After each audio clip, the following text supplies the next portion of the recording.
Listen, it's a bit of a windy day, so I apologize for the camera shake. Shooting, let's see here, let me get the box to close. 308 PMC Bronze, 147 grain, full metal jacket boat tail. Already shot 3 rounds off group. Now I'm going to shoot 2 more 3-round groups, a 6-shot group at 100 yards. So here we go.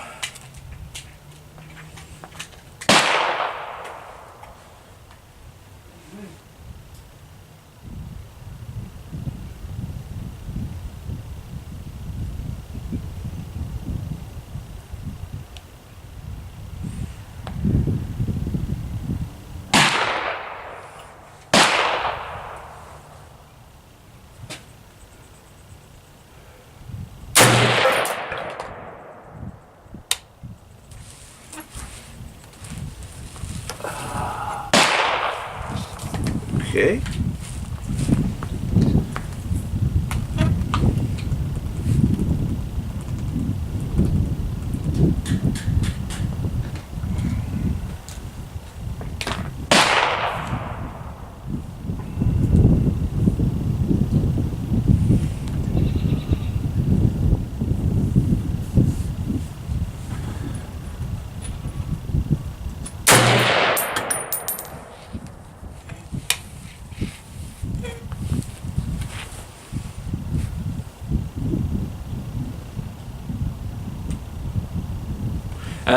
I think the wind is playing with my bullets because they're flying about. I know that. I know it is. Yeah, the wind is literally pushing these big 308s through the air. It's pushing my 220 Swift. I got one down there. I proved it to.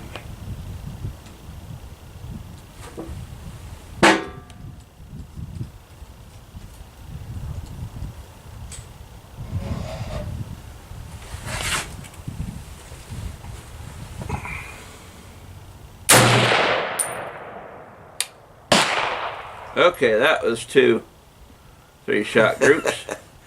I sat there and my wind flags changed direction and it shoved the bullet.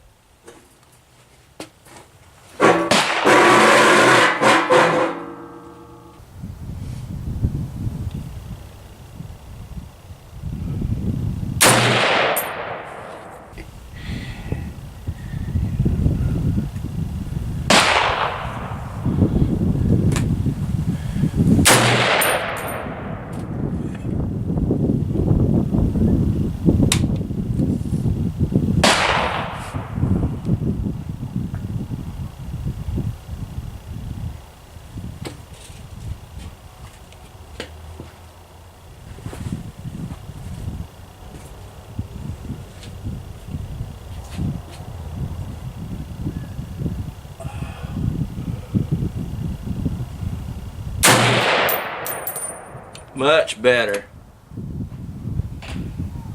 There we go. Yeah, the wind was literally drifting that first group because they hit about, I'm aiming at the top right diamond and they're hitting in the middle above the top diamond. So it was literally the wind was taking that 147 grain bullet. Let me get one out. The wind was taking one of these 147 grain bullets and actually drifting it left about 6 inches. I seen that at first and I was like, well, this stuff is about like ZQI. And then I shot that second group down there and it's like, oh, yeah, it really was the wind. Wow, so don't think just because you're shooting a big bullet, the wind won't affect it, because it will. Alright, we're still here at the range.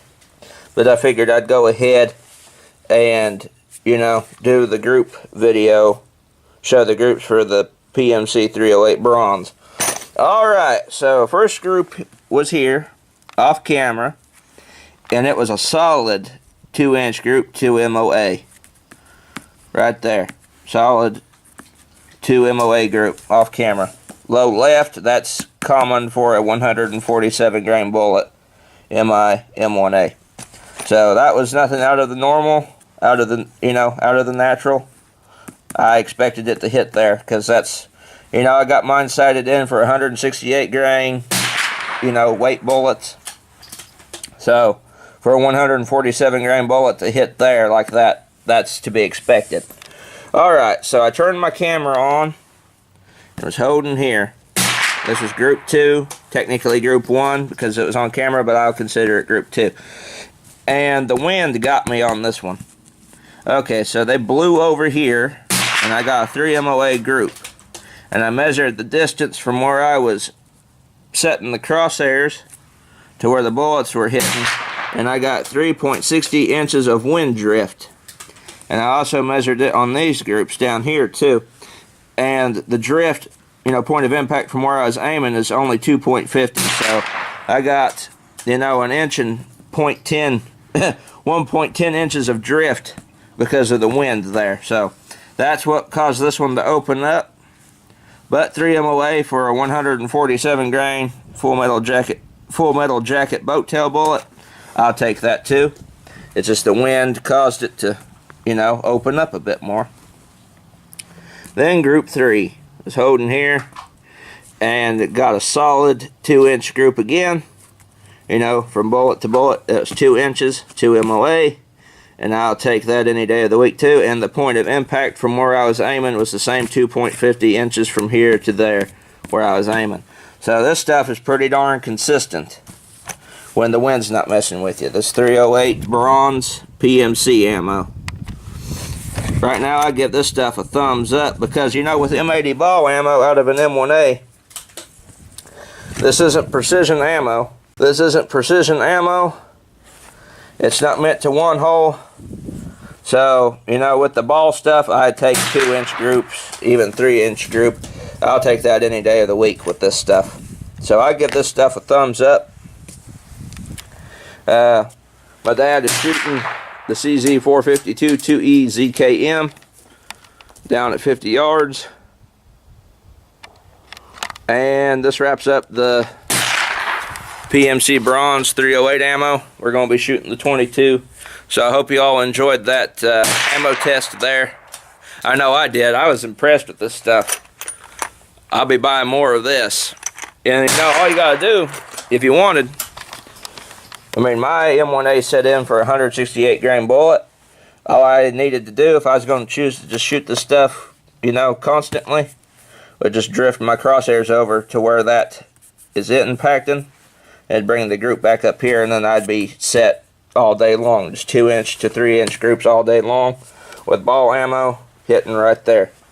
So that wouldn't be too hard, but I like practicing my holdovers because I prefer a heavier grain bullet out of my M1A. My M1A has a 1-in-11 twist barrel, which is kind of an in-between. I wish it had a 1-in-10 sometimes, because then it would shoot that really big heavy stuff a lot tighter.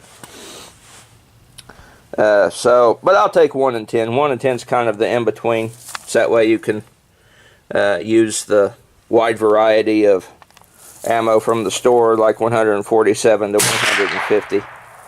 So this has been my ammo test here at the range, wrapped up. Now it's time to go plinking with some 22s. See y'all in the next video. Sammy! Sim! Sim! Yeah, you're a good dog. He thinks he's going to the range with us.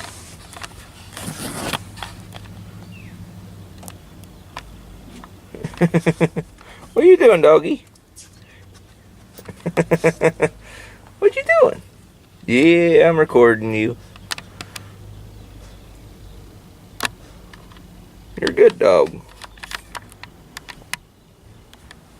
Yep. Got the good old M1A back there, taking it. Going to do some ammo testing on the PMC Bronze. We gotta get the AR and the 220 Swift. Model 70 Pre-64.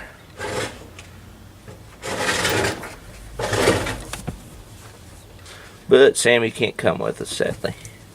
He just thinks he's going. Yeah, you're a good dog.